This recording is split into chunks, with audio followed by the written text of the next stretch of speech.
Hey, yo, what's poppin', everybody? It's your boy Baldy here, aka Zip. Alongside me, I got my homie, my brother, my co-host, Andrew, aka Drew Dolly with me. You know, this is our second episode, and before we get started, I gotta say thank you for everyone who gave so much love on that first episode. We almost hit 200 views, and that's great, that's awesome, and we all appreciate you. That's very, it means a lot to not just me, not just him, but to what we're doing. You know, this is more than just a podcast. It's more than just two dudes sitting in a bedroom talking to a microphone. This is something that we're working on. This is a movement on some real stuff. Yes, this is sir, a yes, movement. sir. And this is just the start, and I'm really glad just the reception we've been getting, both positive and negative feedback, anything, we just need, what my main goal is, on every episode we do is to just get better and better on our craft and just perfect that. And, we need as much criticism. Keep it constructive, of course. If you want to call us a bunch of assholes or dumbasses. At least tell us why. At least explain it. Because, you're not necessarily wrong. You're not necessarily wrong. We have our moments. Just, explain it and help us help you. Because that's what we really trying to do here. We just trying to provide y'all with the best product that we can. And I gotta tell you, Andrew, this is a hustle right here. It is a hustle. This podcast really did not want to happen today. Your power went out. That's where we normally record. Fucking vibes. If you notice, the setup has changed. We had to go to a completely different location, aka my crib. Yeah. And so you know what? We're trying to do our best to get you guys the best. So you know what? Again, let's get into it, bro. How has school been for you? Man, school's been good. School's been really good, actually. It's just, for me, I'm a very serious person, but not necessarily when it comes to the institutions of school, but just education in general. I take very serious.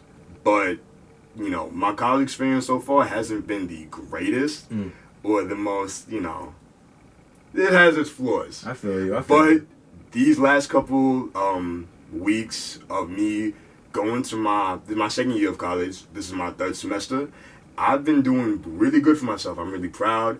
I've broken out of my shell in a way that I haven't before. And I've really been making my mark, my impression on my professors, my fellow students. And just, I want to make sure when people go to class, 'cause I know for sure when people go to class, they know, oh shit, Drew's going to be there. They might not even know my name, but they know my ass is going to be there for sure. They know I'm going to be talking. Like even today, right? Mm-hmm. Even today, like my professor, he like, so throughout the in English class, I wasn't really talking so much. I wasn't opening my mouth. I wasn't really interjecting like I usually do. And like he was like, Andrew, what's up? Why didn't you say nothing? And the fact that he even noticed that's really dope. Yeah. Because it is really mainly like me and a bunch of other dudes. Like we have it's almost like we have our own podcast with the teacher. I feel you. But yeah, I didn't know we had assigned reading. Yeah. I didn't know we had assigned reading, but you live and you learn. It is what it is. It is what it is. But mainly it's just I'm coming back better than I ever did before, and I'm really confident in my education right now, and I'm confident in what I'm going to be doing with it. We love seeing you shine, bro. That's all we can say. We love seeing you shine, and we want to see you shine brighter. How about you? What's been going on with you? You go to St. John's, I know. And you have a different. If you don't know, what's your major? Tell the people. I'm a computer science major, and I'm also getting my MBA alongside that. Yeah. So I got a whole bunch of shit going on. But yeah, liberal arts, communication studies. Yeah. You know the vibes. You know the fucking vibes. You liberal out here. It's education at the end of the day. We all trying to get a degree. It's just a piece of paper. It's an achievement, but we all working hard for that piece of paper. Nothing more than a blue check mark. Ben said that. Exactly. Ben said that. Verified. But I gotta say, it's been my first week at school. My first week at St. John's University. Talk to him. I gotta say though, bro, it's like I love summer, but our summer was damn too long. All I did was, it was 4 months, nearly, right like in May to the start of September. I gotta say, bro, it's like, I loved having my free time, after finals week, I was like, I needed this. It was good. 2 weeks after, I was like, it's only work and free time. Sure, we hung out, we had our boys hang out, we all had dinner, we always went to the diner and all that, But it gets really tiring just seeing the same thing every single day. So ever since we started school, we've both been productive out of our minds, bro. Assholes. Yes, sir. Yes, sir. What are you talking about? We started this podcast, I've been on my school shit. I've always been on As my you school should, shit. as you You know, should. that's something I take priority as well. You know, I've always taken care of school before anything else. Uh-huh. But alongside that, my time management is crazy. Like we have this set time right here for Yeah. our podcast, and I had a class before this, and I have a class right after this. So you know, we're getting there. I did all my homework. You know, we got to do this and you got to do that. Yeah. I've been on my fitness shit. I just did a race. You know, I've been trying to do the New York City Marathon. So if you guys don't know, there's this thing called 9+1 that the New York Roadrunners do. Now, the New York Roadrunners is this program where they run the New York City Marathon. They do a whole bunch of races across New York for the community to really just uplift themselves and try getting out of the comfort zone and be a part of something. And especially get exercise, you know, that's important. You know, you can't do daily life and be the best version of yourself without having a healthy body first. It is important. Yes, sir. Your mind, if you want to work on your mind, where's your mind located in? True. Within your fucking body. Exactly. So if your body is garbage, if you only intaking garbage and you're not doing no physical activity, you're not exerting yourself, then you're having a bad base. Yeah. So you can't, you got to balance it. If you want to work on your mind too, then you got to work on your body. And it goes on the same way. If you got to work on your body, you got to make sure you're in the right mindset too. You feel me? You got to get the balance. You know what? You know, the best thing is, especially with this New York Runners, and I gotta say, this ain't an ad, but you know what? Yeah. The New York City Marathons has been on my bucket list since I was 14. And when I was 14, when you were 14, we were both really, really fat. Really fat. Yeah, you know what? But don't worry about that. Man of the people. Yes, sir.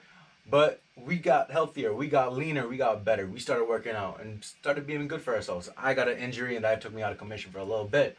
Trying to get back into this fitness world, it's tough. Especially like getting into it the first time, it's something new and it's really exciting and it's invigorating. But once you have to bounce back from something, it's different. When you already worked so hard to get to the point that you were at, then something as simple as, for me, I lacerated my foot. I stepped on a teacup. And I got 30 stitches in my foot, and I was only gone for a month. But that month really messed me up. And you remember that. You were always with me. My friends are so supportive, bro. They're always with me. They always came to my crib. They always got me food and all that. Yeah. You know what? But it's like that 1 month, all that work ethic that I had built for that year and a half, got lean, trained for soccer, got on soccer, and then just a teacup messed up my whole life for a long, long time. For I'd say damn near 2 years. And now I'm getting back into it. And to go further on, the 9+1 is something called, you run 9 races and you volunteer for one of the races, and then you're qualified for the New York City Marathon. That's one of the ways you can run the New York City Marathon because it's a very selective thing. Either you do that or you run a 2 hour and 53-minute marathon, which I gotta say, I can't do because that's extremely quick and only basically like elite athletes can do that. Yeah, so you know what? You know what? It's not even a shortcut because this 9 races. It cost me like $400, but it's something that's motivating me to move forward. Because I'm not wasting that $400. I'm gonna be running these races, and I already volunteered, so you already know we're moving forward. But you know what? I gotta say, this start of the semester. It's only been a week, but I've been so productive. I gotta say, all my professors are valid too. I was gonna ask, what would you say your favorite class is so far? My favorite class? Oh man, that's tough. I gotta say computer science. I love computers, but you know what? Major. If you didn't like it, Yeah. that's not a problem. That'd be a bad thing. Yeah, but you know what? They're all pretty easy. But I gotta say, computer science, it's not as interesting as I thought it would be. It's just Java 2. It's just patterns. You gotta do this. You gotta do this. You gotta code this. You gotta do that. You know, just simple instructions. This is class that I'm taking. It's called Language and Culture, and it's taught by this African dude named Chuck Okochi. When I signed up for the class, I thought it was an Asian guy. I thought it was like a Japanese name, which when I saw the man, I was like, oh, that's crazy. I didn't know it was an African name. That completely, I was like, oh, this is awesome. And he's very African. He has that very heavy African accent. He came here to America to teach public speaking, which I even thought was cooler. Yeah. And then he told us his story. He worked in a mental institute. He helped people with grief, and he learned about all these different cultures. And I wanted to ask him how the difference between somebody who's cremated and somebody who's buried. You know, how do their families interact In that culture? Exactly. Like, say in my culture, people get cremated, and I'm pretty sure in your culture, people get buried, right? Buried, yeah. So I wanted to see how grief is handled by both people, and of course, it's if somebody's passed away. But it's like he didn't really give me a straightforward answer. Not gonna lie, but it was interesting what he said. He started What did he say? instead of giving me a direct answer, he started telling me about culture. and that is the class. So that kind of led into the next smart. topic. Smart guy, smart man. You know, so he started saying about how, first of all, culture is a secondary artificial environment created by us humans, that's superimposed amongst the natural world, and that is his definition. I'm smart, but I can't be saying those words out of the top of my skull like that. And I was like, that's interesting, you know, that we put cultures, plural, is created by every single person. It doesn't even need to be a group. You know, you have your own culture. It's subcultures and all that. You know, you're making your music mixed over rice. If you don't know, He's about to have his radio show called The Four Elements. Four elements, you know the vibes, you feel me? You know what we talking about. We talking about everything, the four elements of hip hop. That's the radio show. Yes, Mixed sir. over rice, that is the music group, collective, and label one day. You know the vibes, me and my boy CFK, who may be coming on the episode soon. Next episode, be tuned, stay tuned. Stay tuned, but you know, we making big moves. Yes, but, sir, yes, sir. But, as you were saying. As I was saying, he was just saying this, like all this stuff, and then he started talking about African ethnic group called the Igbos. If I'm getting that right, let me just double check. The Igbos, mhm. Yes, sir, Igbos. And he was telling me about. He told me 3 different things about their culture, and now I'm saying this is secondary information. If I get this wrong, forgive me, but I'm letting you guys know this now. He's told me about 3 different things. He started saying when a baby is born. First of all, they're uniquely different because they're all born with separate chi. Be it twins, be related by blood, be however close the connection may be between 2 individuals, they're completely different because they have different chis. And the chi is this godlike entity, which kind of from the definition that I was grasping from him is kind of like a soul. And I was like, that makes sense. We're all born unique. And yeah, that makes sense. And then he started saying about people who pass away in that culture, they end up being buried relative to where they were living, and in that space they get buried where they spent the most time. Say we always did the podcast here in this room, and I've spent most of my life in this seat. I would get buried around my desk, around the seats I was sitting. If I was in my bedroom, and so on and so forth. And I thought it was really cool. When a baby is born, the umbilical cord is dug into the ground and put into the ground where the baby was born, so that the baby can be a part of the earth. So it's kind of like a cycle thing. Now, after this, after the class ended, I started thinking about more and more into my culture. Like, if you guys don't know, I'm Punjabi. Punjab is a state in India, and it was cut in half in 1947, if I remember that correctly. And half of it's in Pakistan, half of it's in India. So, you know what? I took an ancestry DNA test. You saw it. I may look white, but I'm 100% South Asian. So you know the vibes. But growing up Punjabi, I even studied in Punjab for 3 years. I learned about all these different cultures, but I never knew what was what. I always thought it just fell under my faith, which is Sikhi. You guys may pronounce it as Sikh. It's those guys who wear turbans. If you guys didn't pronounce it as Sikh, probably saying is Sikh.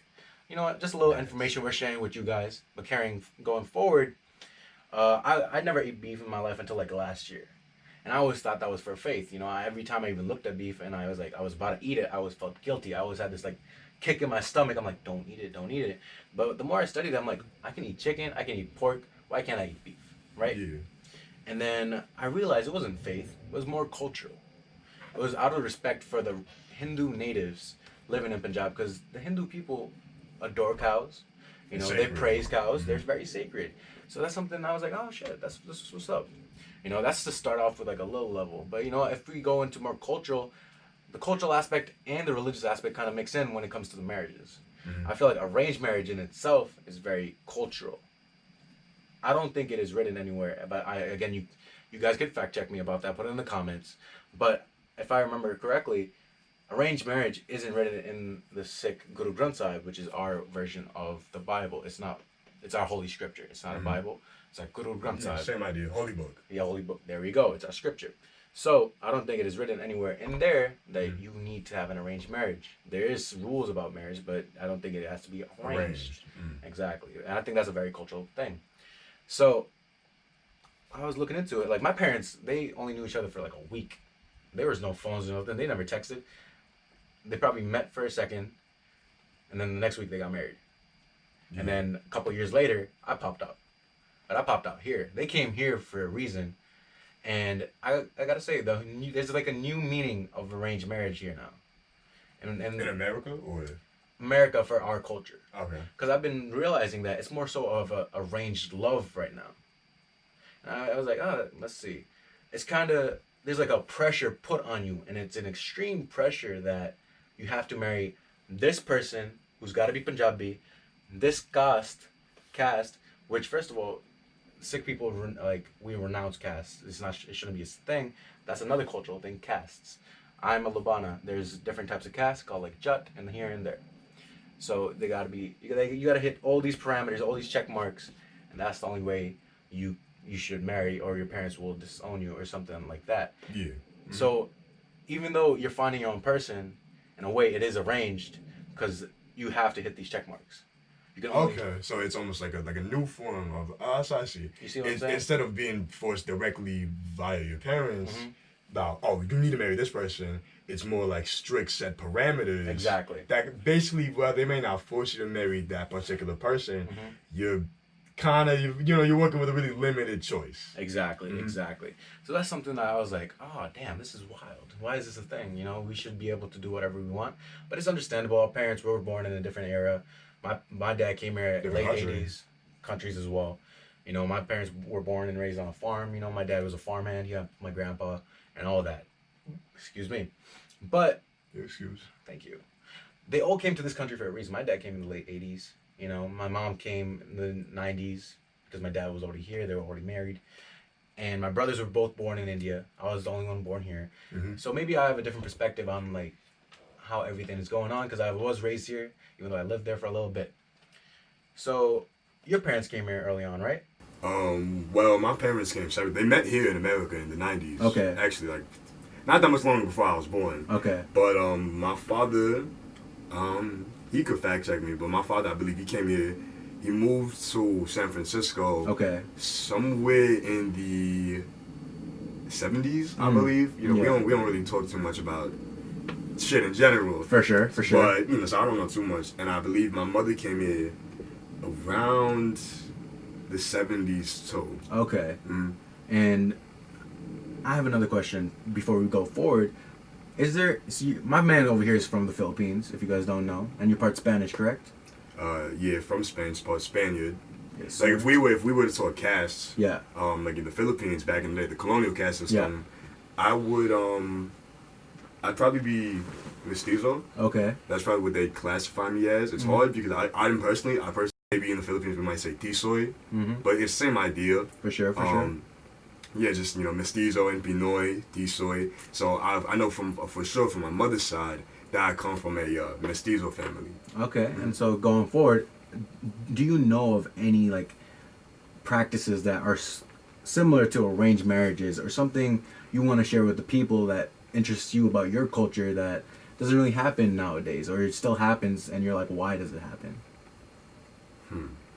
Well, at least on the front of arranged marriages, Yeah. I can say that maybe back in the day, again going back to that colonial Philippines, maybe again in my specific part of Filipino culture, being from a mestizo family, Yes, sir. maybe back then there would be political marriages, or marriages strictly to gain social status, For sure. which I guess is kind of similar, at least from my understanding, kind of similar to how it is in like the Middle East and in South Asia.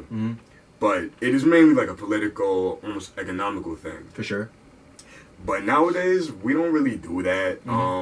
Filipino culture, like you even look at me for example, a lot of people tell me when I tell them I'm Filipino, they're like, oh, but you don't have an accent, or you're not da da da whatever it is. But it's like, I don't know what that's supposed to mean. For sure. I don't know what I'm supposed to sound like as a Filipino person, because I'm not supposed to be walking around like I'm fresh off the boat, like hi, kumusta, wow, shit like that. I don't sound like that. Yeah. A lot of us don't, just because the way Filipino culture is, Filipino culture is very set up to what's the word I'm looking for? Assimilate. Okay. Filipino culture is very into assimilation, and I mean that not of our own choice, of course. Of course, it's from yeah. just years and years. We were a Spanish colony for 333 years, and after that we were an American colony Okay. for almost damn near another 60, And then we went to Japan, but that didn't really count because that's just war. Yep. But you know, so there is a strict Filipino culture, yeah, but what is it based on? It is based on Spanish ideals mixed with American pop culture and media, you know, from the 20th century. So yeah, there's a strict Filipino culture and there's a strict Filipino language, but in, you know, for the most part, it is not that much dissimilar from Western culture, what the typical American thinks of as culture. Yes, you know, it's not like we're walking around in fucking jungle swinging on vines or da da da this, da da da that. No, I mean, we go to church on Sundays. We have 9 to 5s. You tell them. We drive on the right side. You feel me?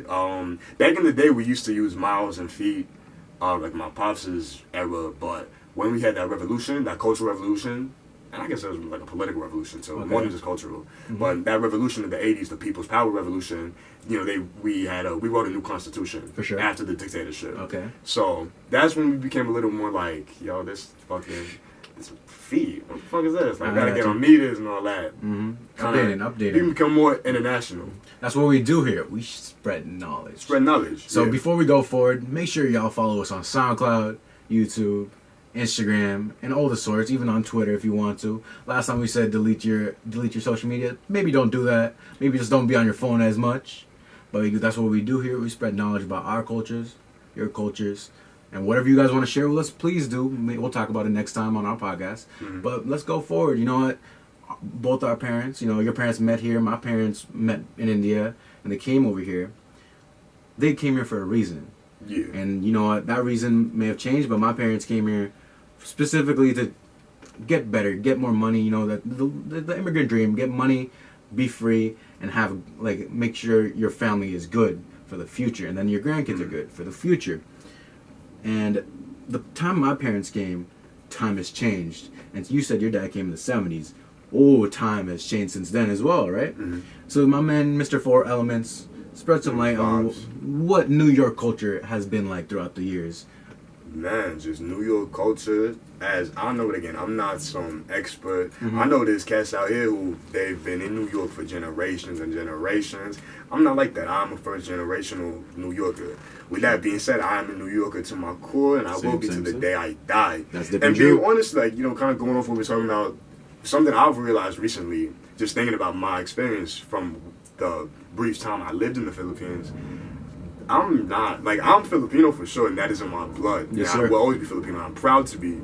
But I am an American kid. I am so fucking American. You compare me to the average kid in the Philippines, it's different.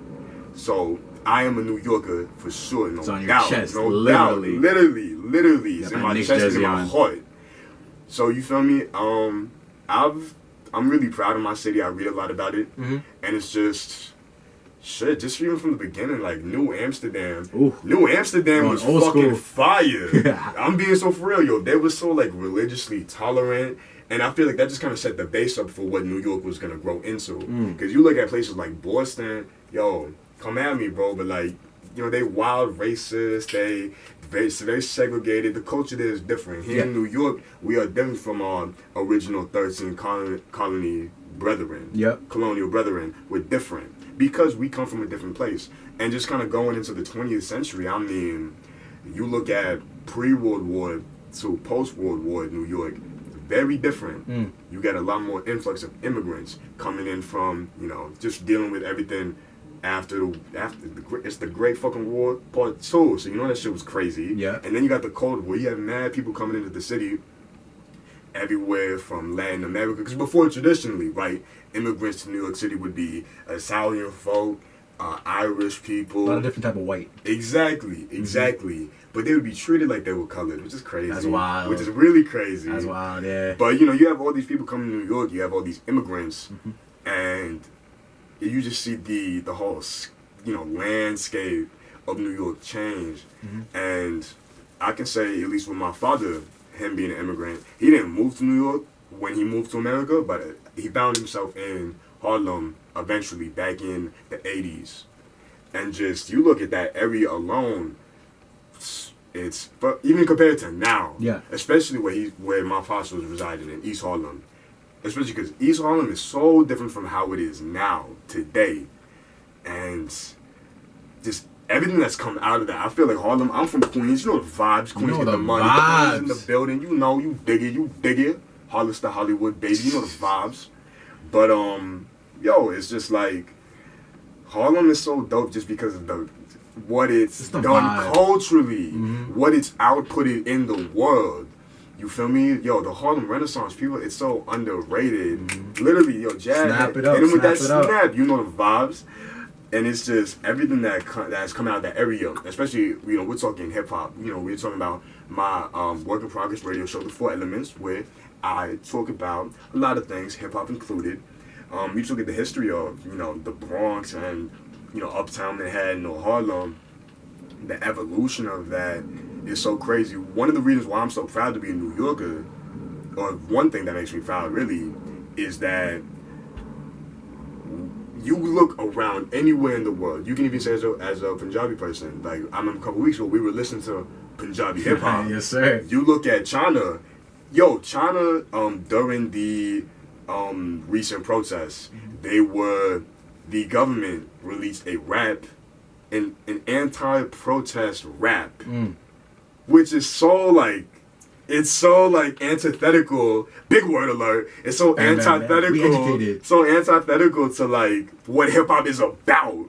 And but his mom going just to reach its head. Yeah. You have people who probably never met a black person in their life. True. Rapping in fucking Chinese against for the system. Just how rap's fucking place. Rap started as a means for black and brown people to express themselves in New York City, explaining their situation. Yeah. And just how it's flourished is fucking crazy. Tell them, bro. It's so crazy. Like, even with my music, me and Henry's music. Mixed over rice. CFK or Henry, whatever you want to call him. Follow him on SoundCloud. My boy. He just dropped a track, which is really fire. And he's also, he's worked with this guy in Kenya. Big Nico, and just the fact that I have fans in fucking Kenya. Yes, sir. That's so crazy. You feel me? Like, just the reach of hip hop is insane, and the fact that we made that, New Yorkers made that, black and brown New Yorkers made that shit. Everyone wants to copy us now. Yes, sir. Everyone wants to take that. Yes, sir. I gotta say, bro, New York City, it's the home of art. It's gotta be. It's the capital, bro. It's the city that never sleeps. People come here to achieve their dreams. They try to. We're born here, bro. We were born in this magnificent fucking city. We were born in a place that people dream their whole lives about visiting. And people don't understand that. The people around here, not everybody understands that. But we do. We're going to make our name. And you know what? My man's shining over here. He's making his music. We're doing this podcast. He's getting his radio show. We acting. We modeling. You know what it is. You know. But yeah. Go forward. This has been Dip and Drew. My man, you got any last words before we get out of here? Man, I mean, I just want to talk about the music. First and foremost, you're talking about hip-hop and music. Me and my boy CFK, we making a lot of moves. I want y'all to follow. If you fuck with Dip and Drew, chances are you're going to fuck with Henny and Drew. You feel me? So feel free to just check out Mixed Over Rice on Instagram. And check out Mixed Over Rice on SoundCloud. We got a mixtape. It's real fire. I know you probably heard that a billion times, but I mean it. It really is. And I'm actually, it's the rap game. I got to be You know what, Andrew? How about we play a song right now? Yo, you already know I got that shit fucking loaded.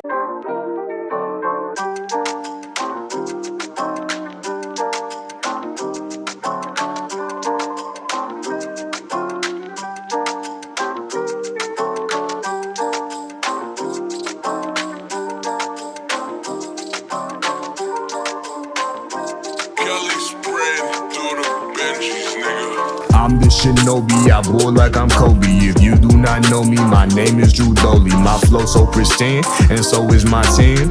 Homie, just bear with me, they can't compare with me. I dare you do something, y'all is just bluffing. Why is you bugging, dog? If you stay frontin', meet me at Suffins, and both get to scuffing. Fist fly you cuffin', get beat into nothing. Nah, I'm a nice cat, huh? Why you lying by your watch? That's an ice cat.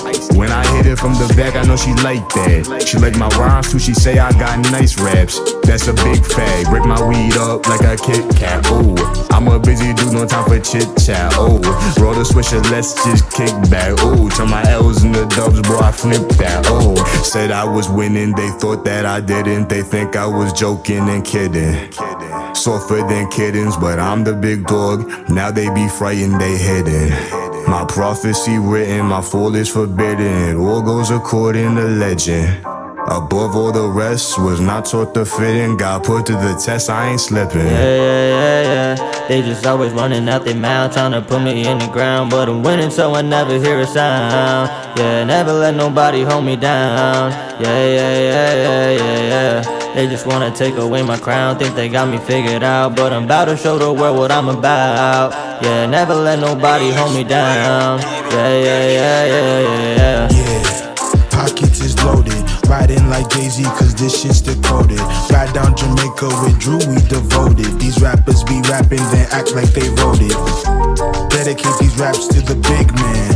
Always on my back, nigga, he's a big fan. Always held it down, never ever ran. Niggas think they're sucking God, then they end up in the can. I can never understand, broke niggas always bugging. Walking through the hood trying to claim you be gunning. Only been there once yet, you know you be running. Cause once shit goes down, you not calm, bitch, you jumping. Damn, I'm my brother's keeper. Catch that respect in the game like Aretha. All eyes on me, yeah, I still cannot see ya. Got Spanish girls grabbing that dick in Ibiza.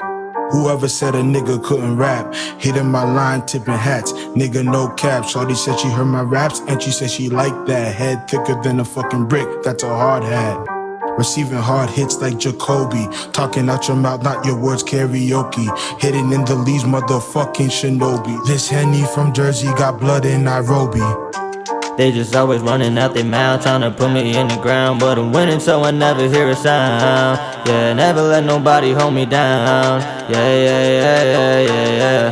They just wanna take away my crown, think they got me figured out. But I'm about to show the world what I'm about. Yeah, never let nobody hold me down. Yeah. Always throwing all the shade, thinking that they got me mad. I'm just going to the top and I ain't never looking back. I'm just sticking to the grind, now I'm bringing in these racks. Everywhere they know my name, and my pockets getting fat. Look where I'm at, all of my fans, they love when I rap. Never relax, every night I be laying a track. Whipping the jag, going too fast, think I'ma crash. Hop on the track, I'm finna spaz, I'm finna snap. Bro, that shit was fire, dog. That shit was fucking dope as shit. What are you talking about, Dude, yo? that's ill, bro. You want to tell me we don't make better music than most of the people out here? Yeah. I'm talking like we have actual lyrics, we have good beats, we make sense, and plus, yo, bro, he's a first generation American from Jersey. Parents are African. He's African American, proud black man. Me, I'm brown. Is he Asian? Is he Spanish? He's New Yorker, nigga. I'm New York. What is you talking about? Yes, You already know the sir. vibes. And we both got bars. We care about our lyrics. And not only that, we students of the game and we students of the book. We smart. I don't just mean the Bible. I mean, we smart. We get our education. What's there not to love? And we making big moves. So you better just hop on the train or just be a lane. Yes, sir. All right, guys, one last time, we appreciate the love. We thank you again for checking us out. If you're here for this long, we love you. We appreciate you. Love you know you. what? Follow us follow us both. Drew from Queens, It's Baldeep on Instagram, on Twitter for any updates. And most importantly, follow Dip and Jew. And you know what? This has been the Dip and Jew podcast. Yes, sir. Talk to him. Today is a good day. Hope you guys be having it. You're fine.